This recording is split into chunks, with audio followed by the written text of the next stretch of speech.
Ngayong araw nga pala ay magluluto ako ng hotdog dahil gumana na naman ang katalinuhan ko. Hindi nga ito basta prito lang. Bibigyan ko nga ito ng kakaibang luto para malaman nyo kung paano ko ito ginawa. Kaya tara, samahan nyo ako.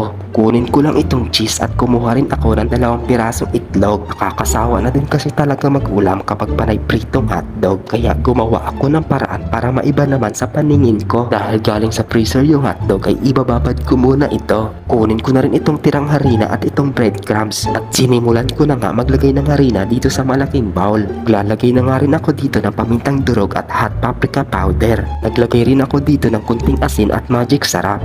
Diyan pa lang sa magic sarap ay sapat na yan para maging malasa. Wala na akong ibang inilagay na seasoning dyan. Kaya maglalagay na ako dito ng 2 pirasong itlog. Pagkatapos ay minix-mix ko lang at naglagay rin ako dito ng kunting tubig.